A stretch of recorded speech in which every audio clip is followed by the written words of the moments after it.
Morning time weight ಲಾಸಲ್ಲಿ ಏನಪ್ಪಾ ತಿನ್ನೋದು ಅಂತ ಯೋಚನೆ ಮಾಡ್ತಾ ಇದ್ರೆ ಗಿಲ್ಟ್ ಫ್ರೀ ಇಲ್ದಾನೆ ಈ ಓಟ್ಸ್ ಮೊಸರನ್ನ ಟ್ರೈ ಮಾಡಿ ಸೂಪರ್ ಟೇಸ್ಟಿ ಆಗಿರುತ್ತೆ. ಬನ್ನಿ ಇದನ್ನ ಹೇಗೆ ಮಾಡೋದು ಅಂತ ನೋಡೋಣ.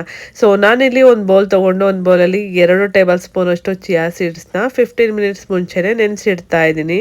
ಸೊ ಇದನ್ನ ಕಂಪ್ಲೀಟ್ ರೆಸಿಪಿನ ನಾನು ಡೀಟೇಲ್ ಆಗಿ ನನ್ನ ಯೂಟ್ಯೂಬ್ ಚಾನಲಲ್ಲಿ ಅಪ್ಲೋಡ್ ಮಾಡಿದ್ದೀನಿ. ಸೊ ಬಯೋದಲ್ಲಿ ಲಿಂಕ್ ಇದೆ, ನೀವು ಚೆಕ್ ಮಾಡ್ಬೋದು. ಅದಾದಮೇಲೆ 2 ಟೇಬಲ್ ಸ್ಪೂನ್ ಓಟ್ಸ್ನ ನಾನು ಇಲ್ಲಿ ಡ್ರೈ ರೋಸ್ಟ್ ಮಾಡ್ಕೊತಾ ಇದ್ದೀನಿ. ಆ ಡ್ರೈ ರೋಸ್ಟ್ ಮಾಡ್ಕೊಂಡಿರೋ ಓಟ್ಸು, ಅದ್ರ ಜೊತೆಗೆ 1 ಕಪ್ ಅಷ್ಟು ಗಟ್ಟಿ ಮೊಸರನ್ನ ಕೂಡ ತಗೊಂಡಿದ್ದೀನಿ. ಹಾಗೆ ನಾನು 15 ಮಿನಿಟ್ಸ್ ಮುಂಚೆನೇ ನೆನೆಸಿಟ್ಟಿದ್ದ ಚಿಯಾ ಸೀಡ್ಸ್ ಇವಾಗ ಜೆಲಿ ಫಾರ್ಮ್ ಆಗಿರುತ್ತೆ. ಸೊ ಅದನ್ನು ಕೂಡ ಆ್ಯಡ್ ಮಾಡ್ಕೊತಾ ಇದ್ದೀನಿ. ಇದು ನಿಮ್ಮ ಬಾಡಿಗೆ ರಿಚ್ ಇನ್ ಫೈಬರ್ ಸಿಗುತ್ತೆ, ಹಾಗೆ ಪ್ರೋಟೀನ್ ಕೂಡ ಸಿಗುತ್ತೆ, ಒಳ್ಳೆ ಗುಡ್ ಕ್ರಾಫ್ಟ್ಸ್ ಕೂಡ ಸಿಗುತ್ತೆ.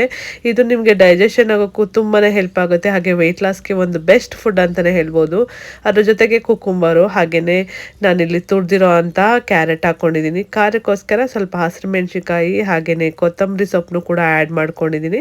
ರುಚಿಗೆ ತಕ್ಕಷ್ಟು ಉಪ್ಪು. ಸೊ ಅದ್ರ ಜೊತೆಗೆ ನೀವು ಇಲ್ಲಿ ಫ್ರೂಟ್ಸ್ನ ಕೂಡ ಆ್ಯಡ್ ಮಾಡ್ಕೋಬೋದು. ಸೊ ನೀವು ಗ್ರೇಪ್ಸ್ ಕೂಡ ಆ್ಯಡ್ ಮಾಡ್ಕೋಬೋದು. ಸೊ ನಾನಿಲ್ಲಿ ಪೊಮೊಗ್ರನೇಟ್ ಆ್ಯಡ್ ಮಾಡ್ಕೊತಾ ಇದ್ದೀನಿ. ಇವಾಗ ನೀಟಾಗಿ ಇದನ್ನೆಲ್ಲ ಮಿಕ್ಸ್ ಮಾಡ್ಕೊಳ್ಳೋಣ.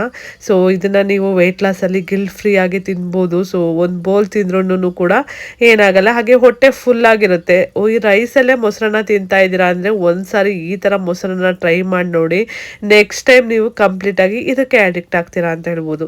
ಅದಾದಮೇಲೆ ಗಾರ್ಲಿಶಿಂಗೋಸ್ಕರ ನಾನಿಲ್ಲಿ ಸ್ವಲ್ಪ ಒಗ್ಗರಣೆ ಕೂಡ ಹಾಕ್ಕೊಂಡಿದ್ದೀನಿ. ಸ್ವಲ್ಪ ಸಾಸಿವೆ ಜೀರಿಗೆ ಹಾಕ್ಕೊಂಡು ಅದ್ರ ಕಡಲೆಬೇಳೆ ಹಾಗೆಯೇ ಕರಿಬೇವು ಸೊ ಹಾಕ್ಕೊಂಡು ನೀಟಾಗಿ ಗಾರ್ಲಿಶಿಂಗ್ ಕೂಡ ಮಾಡ್ಕೊಂಡಿದ್ದೀನಿ. ಒಂದು ಫ್ಲೇವರ್ಫುಲ್ ಆದ ಮೊಸರನ್ನ ಅಂತಲೇ ಹೇಳ್ಬೋದು. Super tasty, super healthy, weight ಲಾಸ್ಗೆ ಸೂಪರಾಗಿ ಹೆಲ್ಪ್ ಆಗುತ್ತೆ.